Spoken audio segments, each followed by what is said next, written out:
Se você tem uma Bíblia, abra a Bíblia do Evangelho de São João, no capítulo 2.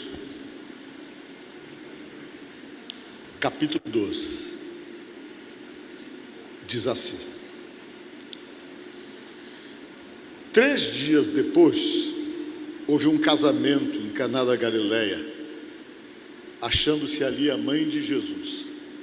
Tá indo legal aí? Tá bom.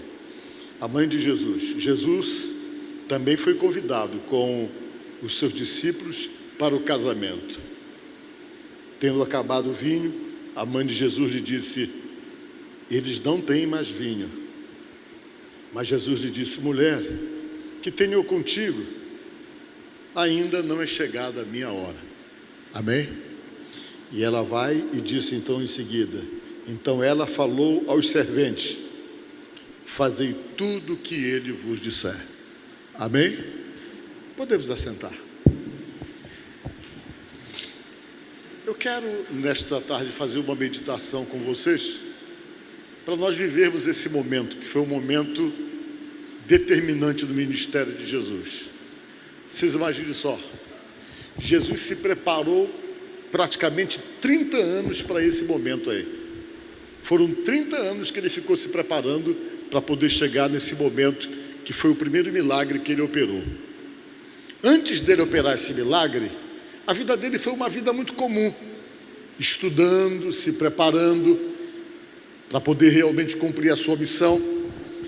E não tem, antes desse dia, nenhuma história que conte que Jesus teve um poder sobrenatural para operar algum milagre, para fazer algum sinal, alguma maravilha. Não, antes desse dia não tem nada que a gente possa constatar que o Pai tenha se revelado a ele e dito a ele: olha, você é o Filho de Deus. Não, tudo que Jesus sabia era através da sua mãe, que tinha recebido realmente a notícia, né? E o próprio José recebeu a notícia de que o menino não era um menino comum, era um menino especial, era o Filho de Deus. E com certeza eles falavam isso para o menino. Mas o menino não teve nenhum contato sobrenatural para poder realmente perceber desde criança que ele era o Filho de Deus. Pelo contrário, Deus deixou ele queimar as etapas dele todinha, comum de qualquer ser humano normal. As etapas da vida de Jesus foram queimadas. Ele foi criança quando precisava ser criança, deve ter sido adolescente quando precisava ter sido adolescente, e chegou à fase adulta, aos 30 anos, que era exatamente a idade que um judeu se emancipava, que ele tinha então a maior idade para poder decidir por si, para poder realmente tomar conta da sua própria vida. Mas antes disso não tem nenhuma manifestação sobrenatural na vida de Jesus com respeito à sua divindade. Não tem. Tudo começou aí. Mas por que começou aos 30? Porque ele precisava ser preparado. Deus Pai tinha um plano, mas tinha que haver uma preparação para poder o quê? Para poder tentar pelo menos ser aceito no meio da sociedade com a missão que ele tinha. Como foi essa preparação de Jesus? Foi estudando. Para poder ter essa missão, ele precisava estudar muito.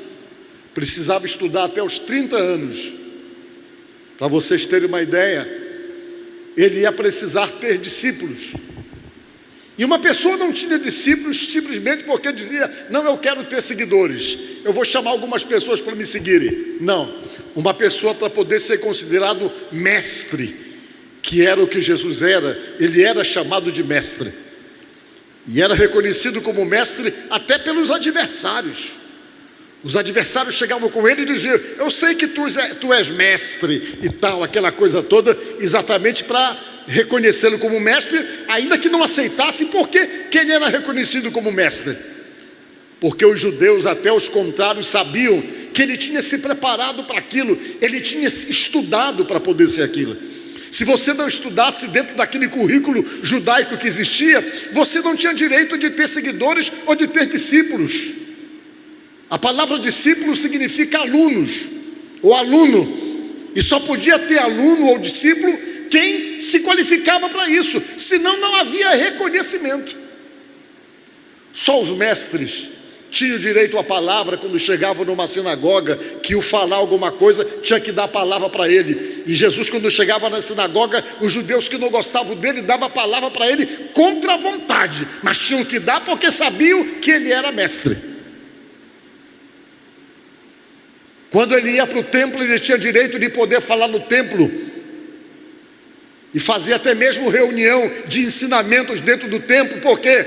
Porque ele era mestre. Os judeus que eram contra ele tinham que engolir isso, porque ele era mestre, era qualificado para aquilo. Então ele podia entrar no templo.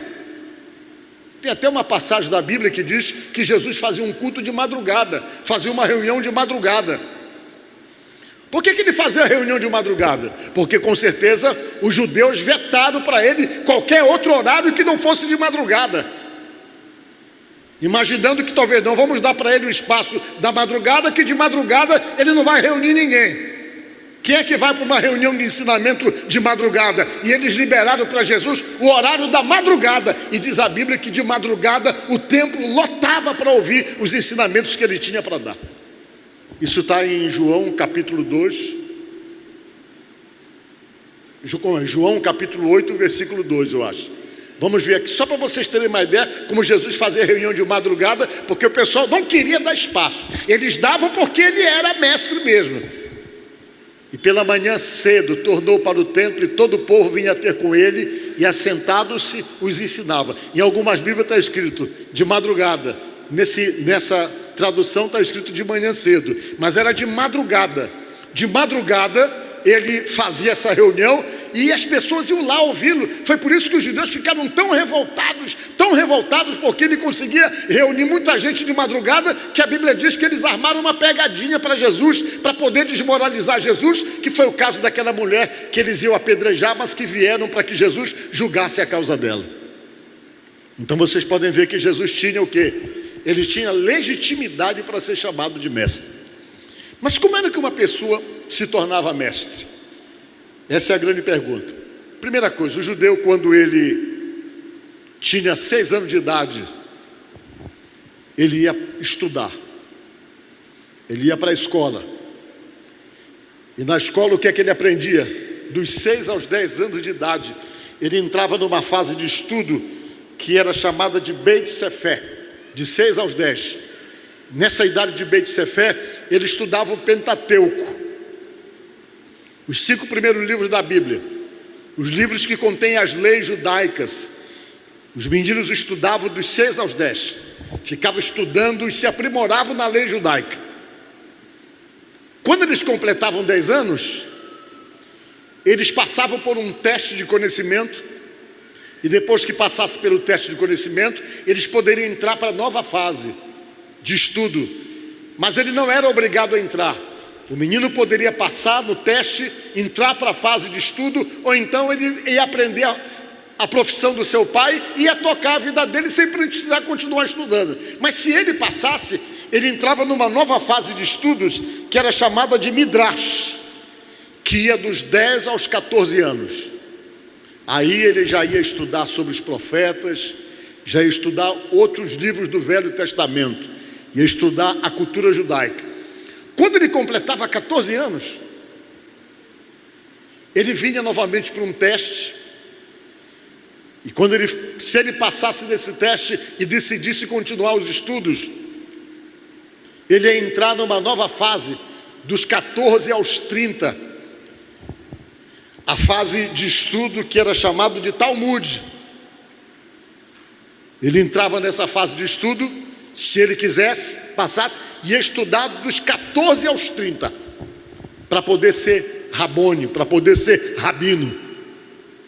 E ele ficava estudando. Nessa fase ele tinha direito a andar do lado de um rabino, ele aprendia, ele sabia textos de cor salteado, conhecia toda a história de Israel. Quando ele completava a idade com 30 anos, ele era examinado novamente para ver se tinha condições para aquilo, e ao ser comprovado a sua capacidade para aquilo, aos 30 anos, depois de andar junto com o rabino durante um bom período, que se chamava que o aluno andava na poeira do rabino, junto com o rabino, e depois então que ele era aprovado nessa fase, ele era reconhecido como mestre, era liberado. Aí ele poderia ter discípulos, poderia ser um defensor da história da tradição judaica. Aí ninguém poderia questioná-lo. Por quê? Porque ele estava qualificado para isso. Isso foi o que Jesus fez, para poder ser respeitado. Se ele não fizesse isso, os inimigos dele não reconheciam ele como mestre. Ninguém chamaria ele de mestre, mas sabia que ele era mestre. Por quê? Porque ele queimou todas essas etapas de estudo para poder realmente assumir a legalidade de ter seguidores e de poder pregar para as pessoas que moravam ali naquele lugar. Quando ele terminou, que conseguiu cumprir todas as etapas, chegou a hora então de Deus prepará-lo espiritualmente. A primeira coisa que Deus fez, o Pai, foi levá-lo para o deserto. Lá no deserto ele ficou 40 dias e 40 noites sem comer, se preparando para essa missão. Lá ele foi tentado pelo diabo.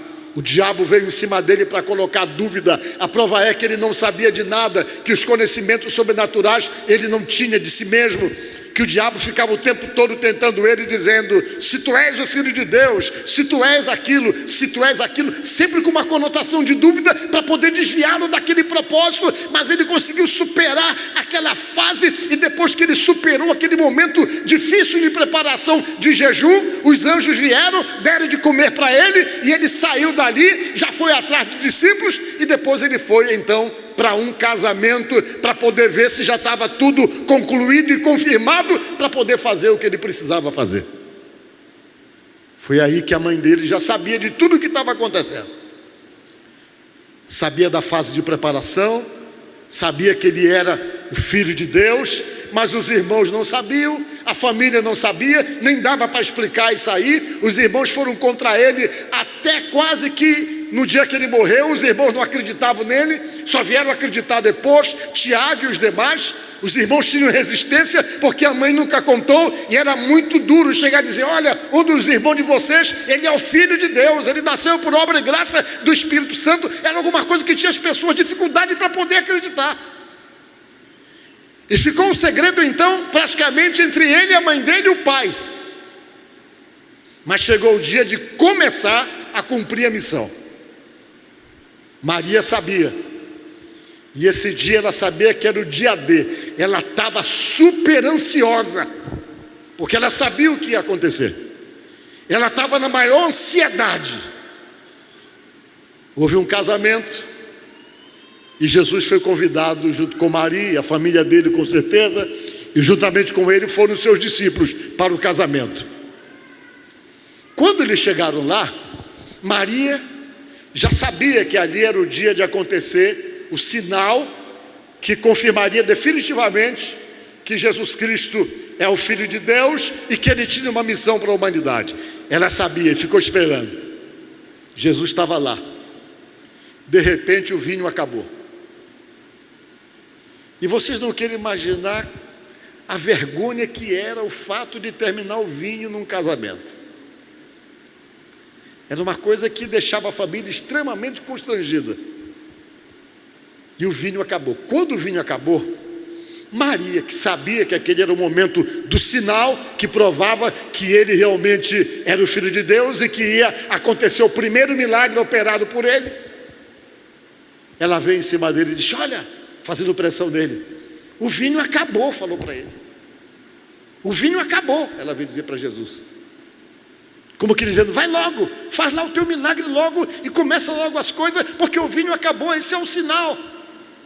Ele parou, olhou para ela e disse: olha, não é você que vai decidir essas coisas. Ele falou para ela: o que tenho eu contigo, mulher? Tu não sabe que não é chegada a minha hora? Porque quem determinava a hora era o pai, mas ela estava muito ansiosa com a coisa. Ele disse: eu não tenho nada com você nesse momento, não é com você que eu tenho que resolver essa questão. Essa questão é para ser resolvida com meu pai. Quando chegar a hora, ele sabe a hora certa. Ela se tocou que não era ela que determinava aquele momento. Ela recuou e disse: olha, gente, o problema é o seguinte, façam tudo o que ele está mandando ser feito aí, é ele que sabe. Aí o que aconteceu? Eles foram e reuniram algumas talhas que eram usadas para purificação.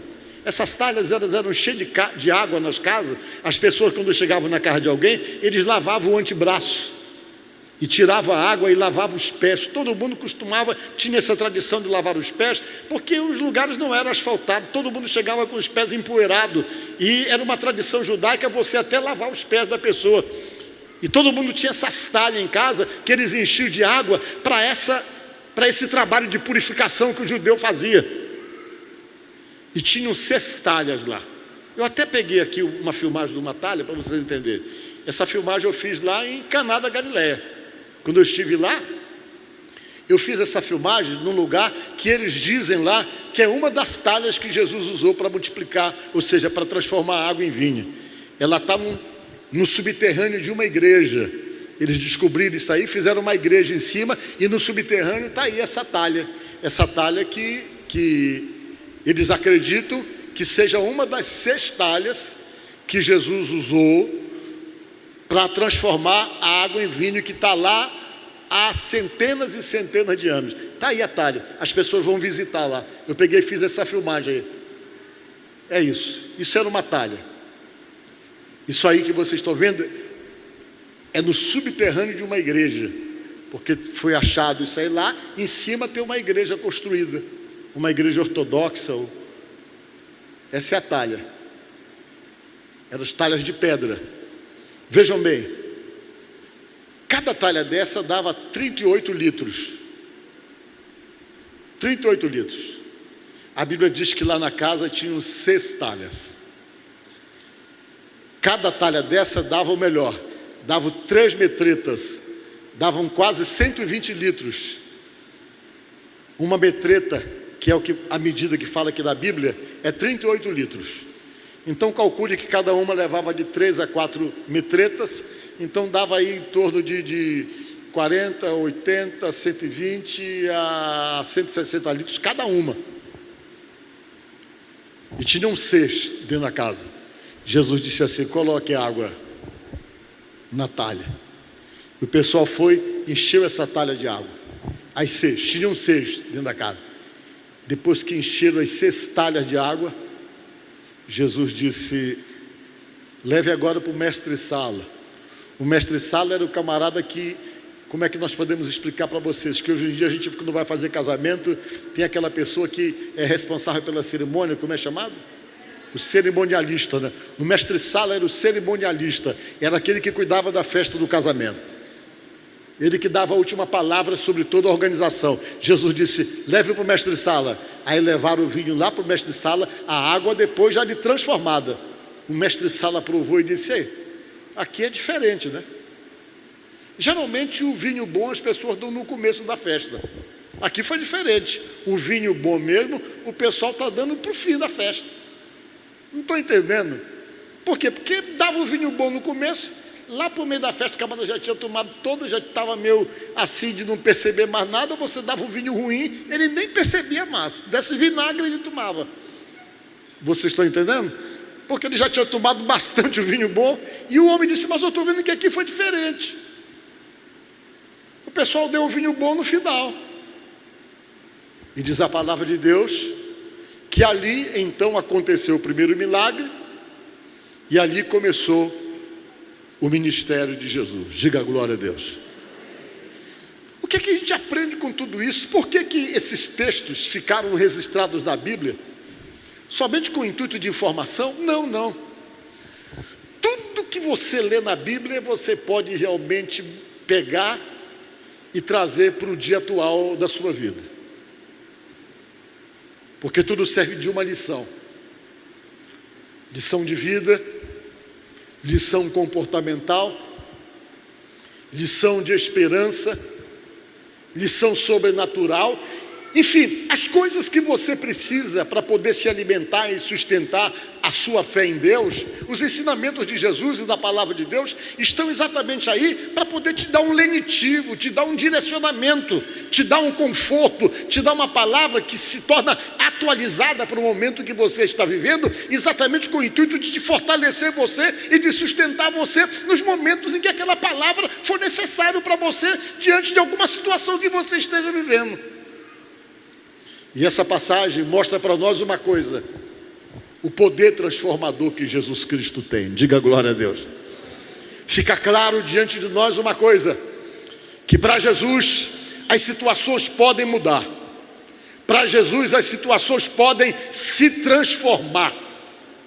E a gente sempre tem exatamente essa colocação: transformou da água para o vinho. É quando você olha uma situação que parecia improvável, de repente ela toma outro corpo, outra proporção, que você olha e percebe e diz: eu não sei como isso aconteceu. Aconteceu por conta do quê? Do poder de Jesus para poder mudar a realidade das coisas.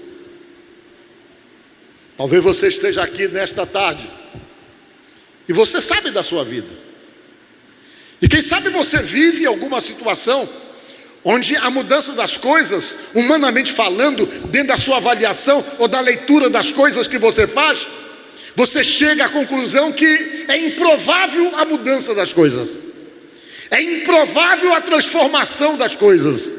Às vezes nós somos confrontados por situações em nossa casa, nós somos confrontados por situações de pessoas, nós somos confrontados por realidades que nós vivemos, que parece totalmente confusa para nós, e totalmente sem saída, e totalmente impossibilitado de uma mudança. E a palavra vem para confrontar você e para dizer para você que quando você usa da fé e da confiança e da crença de um Deus que pode todas as coisas, todas as situações relacionadas com a tua vida, elas podem então serem transformadas. Jesus tem esse poder para transformação. E quando você olha para a vida de pessoas, de muitas pessoas, você percebe isso, que ele tem essa qualificação, não somente para transformar a água em vinho, para mostrar o seu poder transformador, mas acima de tudo a capacidade que ele tem de transformar a vida de pessoas, de pegar você totalmente destroçado, totalmente desanimado, totalmente sem forças, se sentindo fracassado, se sentindo derrotado e impossibilitado de uma série de coisas. Esse Jesus que transforma água em vinho pode pegar você, juntar os teus pedaços, te refazer, te reconstruir, te renovar e te transformar. Diga glória a Deus. Quando a gente para de acreditar nesse poder que Jesus tem, o cristianismo perde o sentido para nós. O dia que nós pararmos e não acreditarmos que Jesus tem esse poder transformador, esse poder que muda as coisas, que muda as situações, todo poder, toda promessa do cristianismo passa a não ter sentido para nós.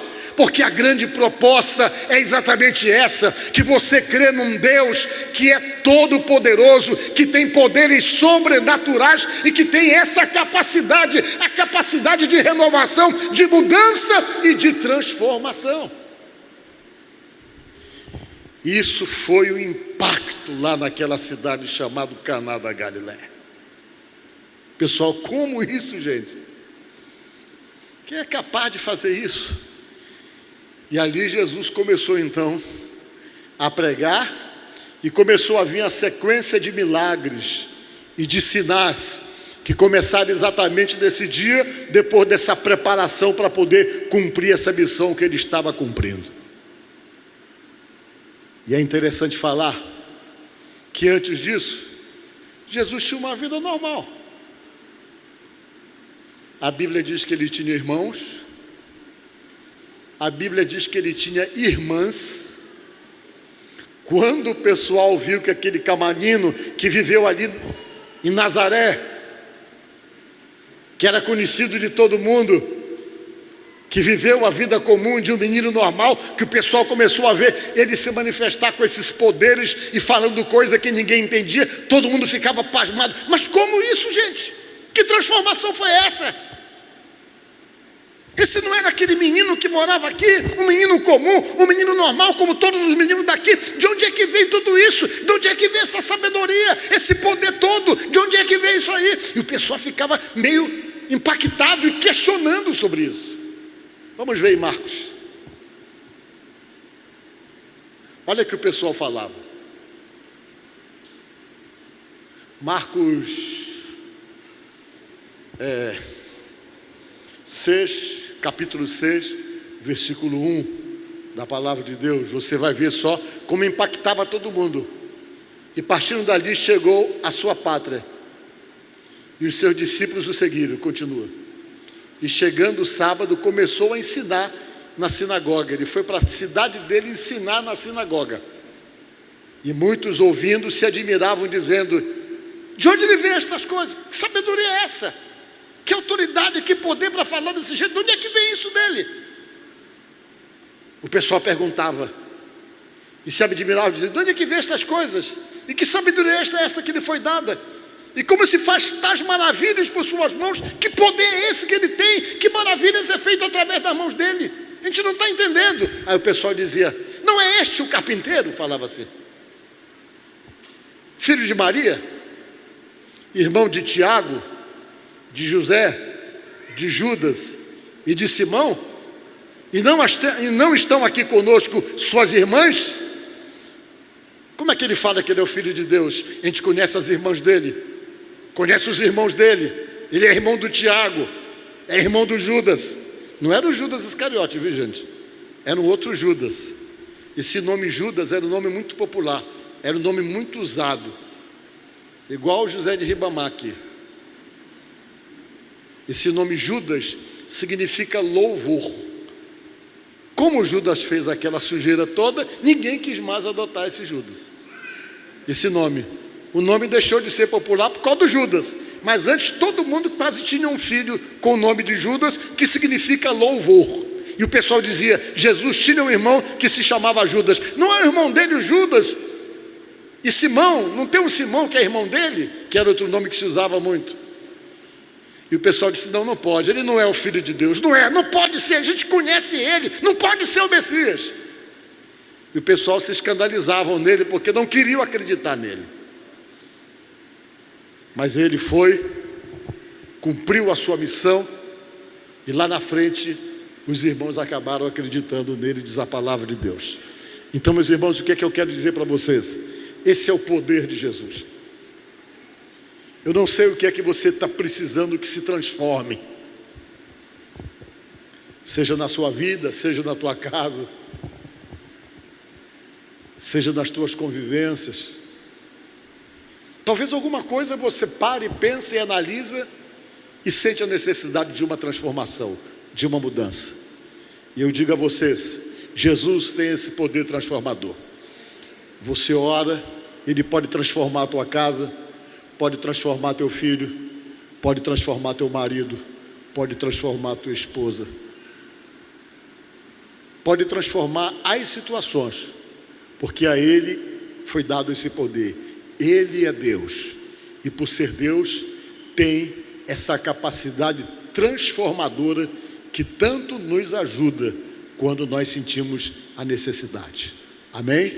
Que Deus abençoe vocês e que Jesus possa agir com o seu poder transformador na sua vida. Graças a Deus.